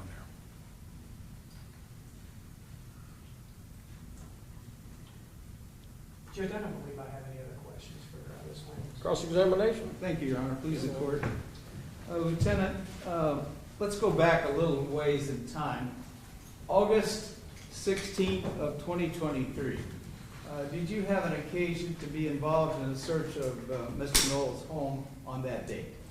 I was the author of the search warrant and was directing that. Bill Dalton was ultimately in charge of that, and I never went to Mr. Noel's house You never went there that day, that day. but you were in charge of either getting the search warrant or putting items that you thought would be appropriate in that search warrant to be asked to be seized. Is that Correct. correct? Yes. Was one of those items weapons? No. You didn't ask for any weapons at that time, did you? You asked for books and records, is that correct? Correct. How many people went on that search? On August the 16th, Yes, sir. approximately 40 in different locations. We had 4 different locations. Mr. Noel's, Let's talk just about the house. I would have to go back and look at my notes, but I believe I sent 4 or 5 in each team. Okay. And when you send a team to a particular location, because now you've got 4 locations, 40 people, do you suggest to the team what they're supposed to look for and where they're supposed to look for it? I give them a copy of the search warrant. I had a briefing that morning, explained to them what the search warrant entailed at each location, made sure there was an OIC officer in charge of each scene, and explained the process of processing the different house, the whole barn, whatever, the fire stations, and what items were allowed to be seized and what I was looking for. Were you looking for boxes that had receipts? We were looking for anything that had bank records. I mean, if a box had a receipt in it or a You'd bank look in record, it, wouldn't it? of course, Yeah, that'd be an item that you would want to look at, correct? sure. Okay. And on August 13th, you took pictures of areas in the house, or somebody within this team of 40 people took some pictures, or the evidence technician at some point took pictures. Not on August 13th, on August 16th we did. You got the date wrong, Mr. Wells. Yeah. Did you take pictures? They did. Okay. Who suggested that? It wasn't a suggestion, it was, I was telling them to do it, and they did it. Okay. And you asked them to be thorough in their process, didn't you, about taking pictures and getting those receipts and things that the warrant requested? Yes? Okay, thank you. May I approach you? You may. Lieutenant, ask you to take a look at this photograph, which has been marked as Defendant's Exhibit 3. Ask you, can you identify that? That is a picture of the basement at Jamey Noel's residence. That's a picture of the basement as you come down the stairs and look to the left and the table that I've been explaining. Is that the picture that you sent to Mr. Stewart on August or April the 8th? It's one of the pictures, yes. And so that's a picture you're familiar with, and you, I think we requested it and you sent it over. I did? Yes. Could you look at that picture and indicate, is there a white box located in that picture? Yes, it's on top of the chair that's pushed in under the table. Okay, and that's the white box that we talked about, that was the white box where the weapons were found in March. Is that correct? That appears to be correct, yes. Okay, so on August the 16th, with all these people, some of which were directed to go to the home of Mr. Noel and search for documents, correct? Correct. And you indicated to me earlier that boxes were important, that they may contain receipts and all kinds of things that you thought, or the people doing the search would be interested in to comply with the search warrant, correct? Yes? Okay. And that white box was there on August, when that search was conducted, On August the 16th, based on the picture, I wasn't again at the scene, but Sure. based on the picture and what I've been told. Did anybody ever It was tell you there. they went through the box on August 16th to look for receipts? And oh my gosh, we found Smith & Wesson weapons. I had a discussion with both First Sergeant Mitchell. Just answer my question. Well, I'm trying to. Did anybody ever tell you that they went through that box on August 16th to look for receipts? The answer would be, they told me they went through multiple boxes, multiple Okay. rooms, and they found multiple weapons. Sure. And so multiple boxes would be really all the boxes that would be important that are hiding receipts in that very crowded room, correct? Could be, sure. Okay. But you're not there, so you're trusting them to do a complete search. Right. Okay. And were weapons located in the house that day? I was told yes, Okay, and where were they? throughout the house. Okay, and were they picked up? No, it was not subject to my search warrant. Okay, so the weapons were left in the house? Correct. Okay. But all the receipts that you believed were in the house that were important were taken on that search? Unless we missed some, yes. Sure. Well, you would assume, would you not, that that box, that white box sitting on the chair, which was there in August, would have been looked through by somebody in order to look for receipts. It's a box, it's open, it's along with other boxes, and we're looking for receipts, so you never know where receipts go. You would have looked through that. Wouldn't the team have looked through that? I would assume so. Okay. Did anybody ever tell you on August the 17th, the next day, oh, by the way, we found 2 Smith & Wesson's weapons in that box? No, but the box didn't come up. Okay. Again, they told me that there was multiple firearms throughout the house. They told me a number of different things. They described the inside of the residence because I wasn't there. Well, if they had found the weapon, the rest of the house, they would have said something to you, oh, by the way, when we're looking through receipts, we found 2 Smith & Wesson boxes in the basement in a white box on a table with all kinds of other stuff. No, they would not have. Okay. They wouldn't have told you that. No, they wouldn't have. Yeah. It was immaterial. It's just a Smith & Wesson box, and we're only looking for receipts, so we're not going to mention it to the lieutenant. Correct. But you did find weapons. Well, again, they mentioned it to me. They said, hey, there's a bunch of firearms in the house. Throughout the house, there were firearms. Okay. So you said leave them there. No problem. Correct. We're not looking for guns. We're looking for receipts. Right. Okay. So, you were asked on direct that those weapons were purchased in 2017, correct? I don't believe you asked me when the exact purchase was, but they were. October of The 2017. firearms were purchased according to the receipt I received from Mr. Morrison at Midwest Gun Exchange, said that they were purchased on October 28, 2017. In what city? So Mishawaka, Indiana, however, I believe, and I haven't verified that yet, some of the firearms, especially the ones he bought with the American Express Utica card, were shipped to Keesler's Police Supply. Even though they were purchased via the phone and paid for, they were then shipped to Keesler's Police Supply, and then they were ultimately, paperwork was done there, and they were receipted over to Mr. Noel. But the two we're interested in were identified by First Sergeant Mitchell as being purchased on the 17th, 2017, correct? Those were purchased on 2017, but actually where they were obtained from, I'm not sure. They could have been obtained actually from Keesler's Police Supply here in Jeffersonville, Indiana. I know they were bought up in Mishawaka. And you know that they were still, according to Lieutenant Mitchell, in their original supply packages. It appeared to be, yes. Okay. You believe that to be true, and so does Lieutenant Mitchell, or Sergeant Mitchell. I didn't mean to promote him. That's Carter's problem. Is that correct? That he was promoted, or what was the question? The question was that First Sergeant Mitchell testified to the court that it was his opinion from his firearms experience or background as a documenter of material for the state police that those appeared to be in their original packaging. They did, yes. That's the picture.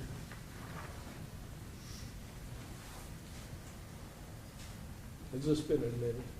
It is the same. It's the same. Yes. Your Honor, just for the record, I wanted to be clear that this is a picture taken from the August Correct. search? Yes. Okay. Yes, sir. And not from the March. Correct. Okay, I have no objection to that, Judge. all right. Show me. Same picture with the boxing.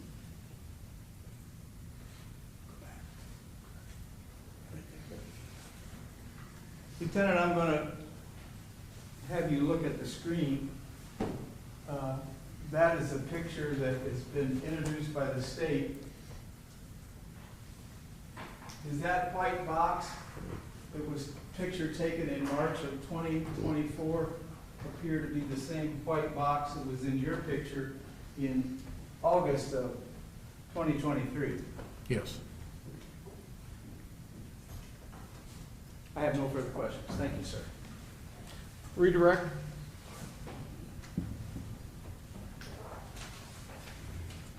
No other questions, Your Honor. Officer Heron, you gotta remember, I'm from Washington County. Yes, sir. What in the hell does an $800 belt look like? I was a little surprised at that myself. He had a number of those. It looked pretty normal to the same kind of belt that I wear, which is about $30, but didn't look a whole lot different. And Mr. Boyle suggested that the shotgun in the basement would be an appropriate place if someone lived there. Did it appear as if Mr. Noel was living in the basement? No, it appeared he lived upstairs in the bedroom, because that's where his personal effects were, his clothing was, his coat that he retrieved from in there. It looked like he was living upstairs in the master bedroom. That prompts questions from anyone. Not from the state, Your Honor. I have one question. Yes, sir. First question. The shotgun still had a tag on it as brand new, didn't it? It did, yes. When was it purchased? I don't know the answer to that. Where did it purchase from? I would have to look at my records and see. Okay. Nothing further. Thank you. Mr. Hurdle? Your Honor, state doesn't have any more witnesses. No, Oh, do you have any sorry. other I'm questions? sorry. I have no other questions for you. You didn't happen to ask him where the shotgun was that I allowed him to keep for personal protection, did you? I did not ask him that, no. If that prompts any further questions. No, Your Honor. Officer Heron, you may step down. Thank you, Judge.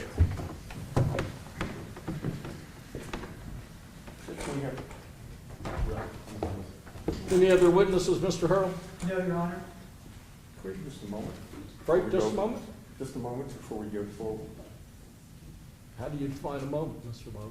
Judge, I'm a lawyer, you know that. I know. So go Much- back, as much go as the to moment the you can back, give is that me. what you're saying? Yeah, we can just have a moment chat before we follow it. All right, we'll be off. Thank you, Judge. Mr. Your Honor, Wilder? yes. All right, back on record. Call your first witness, Mr. Wilder. Your Honor, we call Bradley Kramer. Mr. Kramer, you were sworn earlier, correct? Pardon? You were sworn earlier? No, sir. You were not? Would you raise your right hand?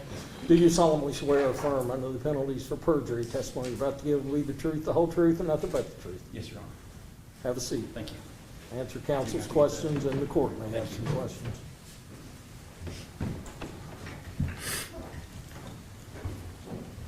Good afternoon, Mr. Kramer. Good afternoon. So you're here and you understand why you're here to ask some questions, or answer some questions regarding some events that took place back in November 9th of 2023, correct? Yes, sir. So prior to Could that date. we have him identify himself for the record? Well, I thought everybody knew Bradley. Could you state your full name for the record? Bradley Kramer. And, Judge, I'm not asking any other pertinent That's fine. information. That's fine. Thank you, sir. So Bradley, you're here as a result of some things that took place on November 9th of 2023, correct? Yes, sir. And that was a day that Mr. Noel was arraigned, his initial hearing occurred in this courtroom, right? Yes, sir. And you were here. Yes, sir. And as a result of your being here, you were asked to go to the home that he lives in with his wife on Old Tay Bridge Road, right? Yes, sir. And you were asked to go there to retrieve the firearms that were in the home, right? Yes, sir. And why did you need to go retrieve the firearm? At that point in time, I believe it was the court's order that all of his firearms needed to be removed from his home, aside from one shotgun, I believe. And I went to the house to retrieve those items. In fact, the one shotgun that you were aware that Mr. Noel was allowed to keep, you saw that in the basement. Objection. Fact not known. Did you see the shotgun in the basement? I saw a shotgun in the basement, yes. Yeah, okay. And that was on November 9th? Yes. Okay. And you left it Yes. because you understood the judge allowed the shotgun to be left? Yes. And when you say you saw it in the basement, we've heard a lot of testimony. There's an area in the basement that's kind of unfinished, right? No, it was not in that room, no, sir. Okay, where was it? It was in the finished portion of the basement. Where the table, Near the table, yes. near the table where all the boxes are. Yes, sir. If I could, Ms. Fleeman, could you put the,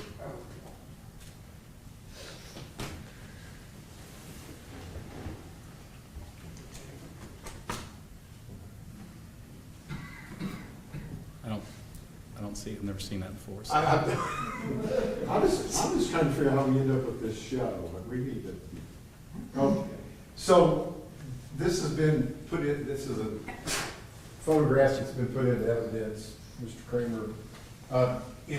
Can you tell us, are you familiar with, or is that something you recognize? Yes, sir. Okay, tell us what it is that you recall that to be. It is a table with stuff on it. Where at? In the basement Of? Jamey Noel's house. Okay.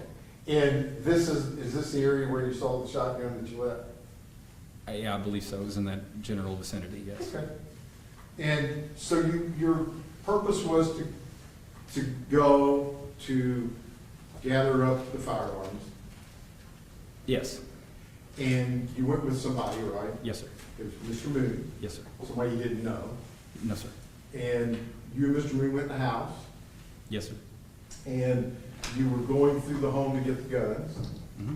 and while you were doing that, Mr. Noel, Jamey called you on the phone as well, Yes, sir. telling you where guns were located. Yes, sir. When you went down there in that area, were there guns other than that shotgun that was left down in that general area? Yes, sir. Can you tell the judge about what guns were just there? I don't recall exactly how many, the quantity. I didn't keep an inventory of where I found what guns, but there were several boxes of unopened, I don't know, I guess rifles. I don't know if they were rifles or shotgun, but longer guns. And I don't specifically remember if there were handguns near or around that area, because there was quite a bit of guns that were retrieved that day. And when there was a box with a gun in it, shotgun, you said you saw some boxes with shotguns? There was boxes, unopened boxes with long guns in them. I don't know if they were shotguns or rifles. Did you open the boxes? No, we just took the boxes. Took the boxes. Yes, sir. And then Detective Harrod previously testified there were about 82 guns that were brought to the state police post. Okay. And you and Mr. Moon brought those guns to the state police post, correct? Yes, sir. Do you have a recollection of when you were there retrieving those guns, if you saw this white box? No, sir, I don't. I understand.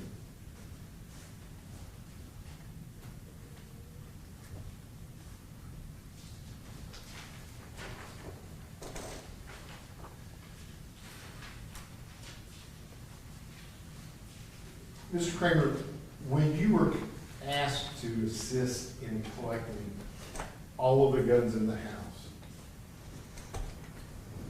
you knew that was a pretty important request. Yes, sir. Why was it important, in your opinion? Because the court ordered it. And when you were there trying to get all the guns that were in Mr. Noel's house, you looked for them and tried to find them, right? No, sir, I didn't search for anything, if that's the correct verbiage. I was directed towards areas where guns may be. Okay. And when you say you didn't search in a professional sense of search? Yes, sir, it's not something, if in a professional capacity, being a law enforcement officer in the past, like it's not like how I would necessarily, I wouldn't consider what I did a search.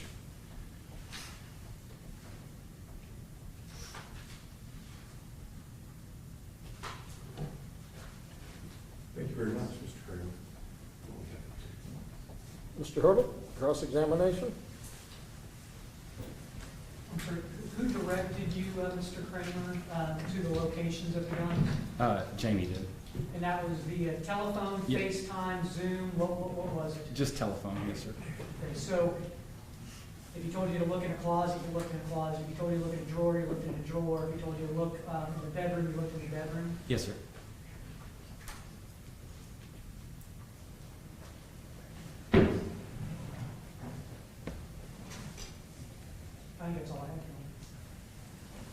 Mr. Wild, redirect? Yes, sir. And when you were being directed to where the guns were, Mr. Noel told you that there were guns up in the bedroom, right? Yes, sir. And you went up to the bedroom, and there they were. Yes. And you got those. Yes. And he directed you that there were guns in that area as well, right? Yes, sir. And you went there, and you found guns there. Yes, sir. So where Mr. Noel directed you and told you there were guns there, Yes, sir. and you collected them. I collected the guns that I saw. Yes, sir. And you felt like you got them all. I felt like I got the guns where he directed me to find them.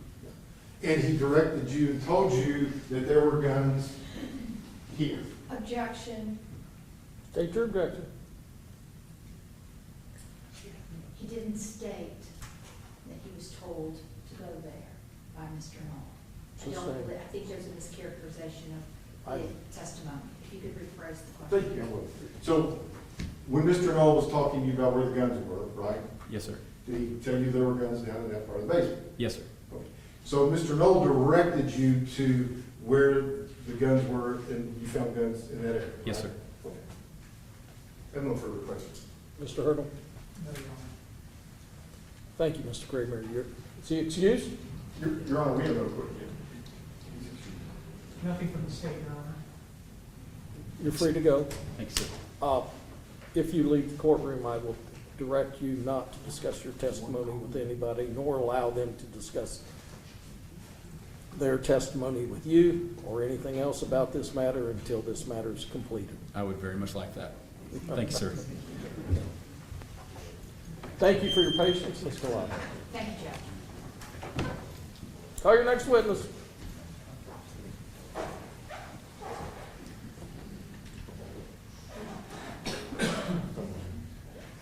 Your Honor, we don't have any further witnesses. Yes, sir. No further witnesses? None, Judge. State, any rebuttal? No, Your Honor. Would like to make argument? How could I imagine you Him or wouldn't? me? You can go first. I'll let you start the proceeding. Your Honor, the state's exhibits that were put into evidence, specifically the orders by the court, they didn't direct Brad Kramer or Charlie Moon to do anything. They directed Jamey Noel to do what needed to be done, to remove all weapons out of that house, off of his property, except one shotgun. The court was abundantly clear. It was a court order. It was recited in a number of documents, order on initial hearing, and then an order directing the transport and retention of certain firearms. Designee, surrender all firearms. He was the one subject to court order, not Kramer, not Moon, not anybody else. Him. The initial hearing was in November. The search warrant for Tom James was March 13th. 125 days, and the evidence today was that he was living there. So for 125 days, he's in and out of that house. And so when he's in and out of that house, not once did he look around and say, I wonder if Brad Kramer got all the guns. I wonder if Charlie Moon got all the guns. For 125 days, he could have picked up the phone, called his lawyer, picked up the phone, called community corrections, called the court and said, hey, I've got 2 guns here. They missed them. I don't want to get in trouble. This guy's a law enforcement officer for 20-some years with the state police, 2 terms as the sheriff. He knows what a court order is, and the responsibility is on him and no one else. The evidence was rather clear. The shotgun was right by these weapons. His clothing was there. He directed him to there. He directed him to the bedroom where the Tom James clothing was. Did he forget? It doesn't matter if this gun was brand new, 5 years old, an antique gun.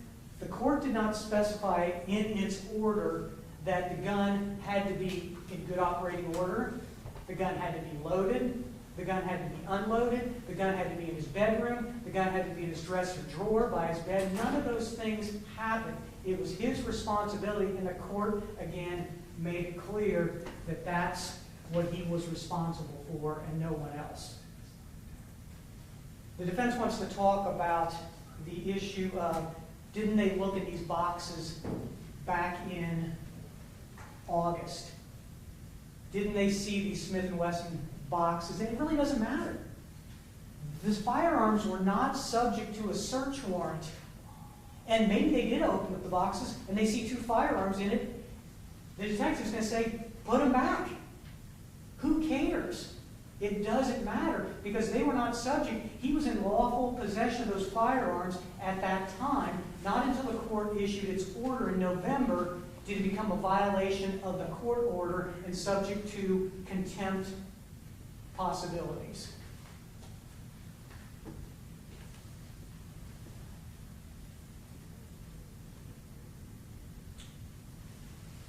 The court filed this sua sponte.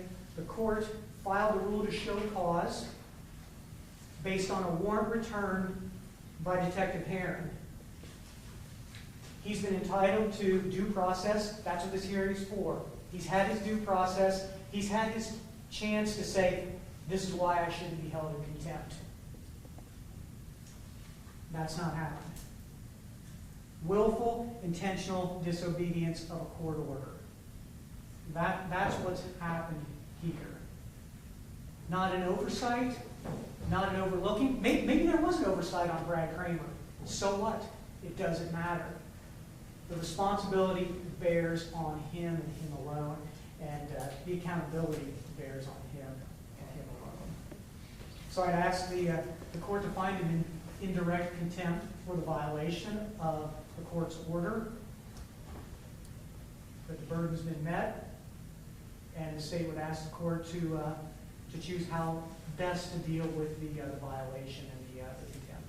Thank you, Mr. Hurdle. Please, Mr. Clark, Court. are Thank you you, from Your the Honor. team that's going to argue? Yes, sir. Proceed. Thank you. Judge, I think Mr. Hurdle says it doesn't matter, but it does matter. Willful intent to violate a court order is exactly what it means. A willful activity on his part to violate the court order. As I recall that when Mr. Noel was incarcerated and before the court permitted him to be out on bond, he would have had to assure this court that all weapons were out of the house except for a shotgun. So he wasn't free to go to his house and go through all of those weapons.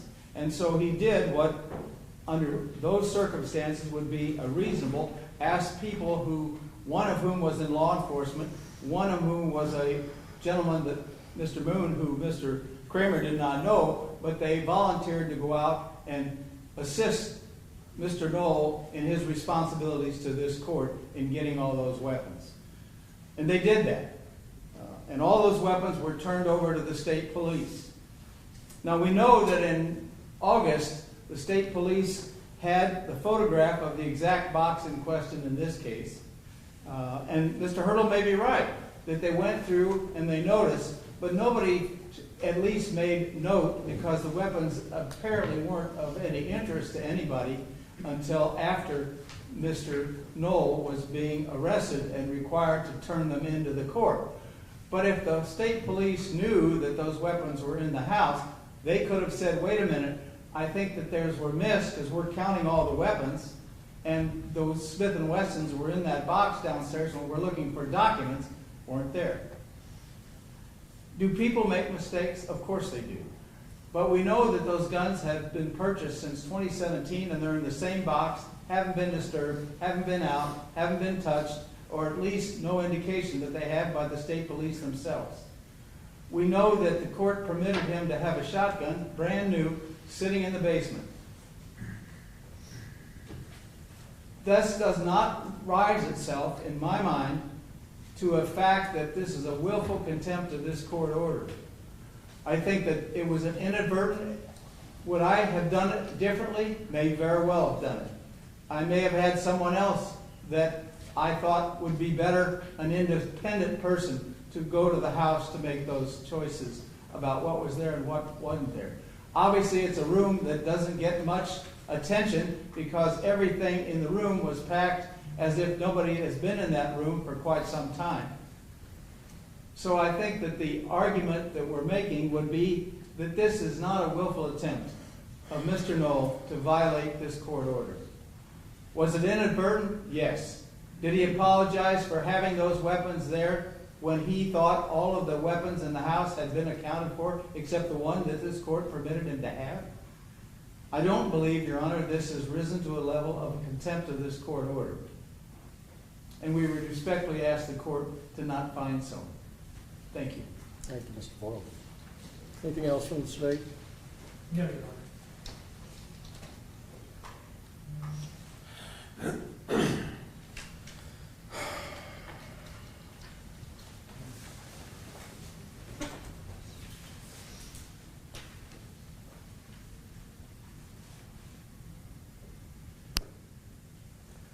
Determination whether the alleged contemptuous act was committed with the intent to show disrespect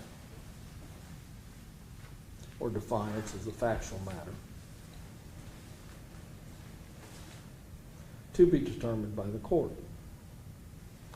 Our Supreme Court has held that the respondent, Mr. Noel, has the burden of establishing that his failure to obey the order was not willful. I told Mr. Noel, don't do anything stupid. Do not try to deceive me, defy me. You will not like the consequences. Today is that day. You are not the law. You don't interpret the law. You don't enforce the law. You're not above the law. I find that you are in contempt of this court. Take him into custody. No, that's enough. I'll find you guys in contempt for disrupting the proceedings, and you'll be there right there with him. Now, what is an appropriate sanction? The question is, I can sentence him up to 180 days without a trial, or I can sentence him to a day, or I can release him. You know what I think the answer is? 60 days in. That's what I think the answer is today. Now, Mr. Wilder. Yes, Your Honor. Or Mr. Boyles, I apologize, Mr. Boyles, your lead. Before he is released, I'll take your suggestion. I want an independent individual to scour that household to determine that there's no further weapons. I find it Mr. Hurdle's original argument that he's trying to make that I sustained, an officer of the law, every time I go into court, I hear, I didn't know it was there. I didn't know it was there. I really didn't. You've heard that a million times. You've heard it a million times, and yet you still take them into custody, would be my guess. Every officer in the world has heard, I didn't know it was there. It's my friends. I'm not buying it. It was your burden. It's your responsibility. And today, the court will enforce that. Take him away.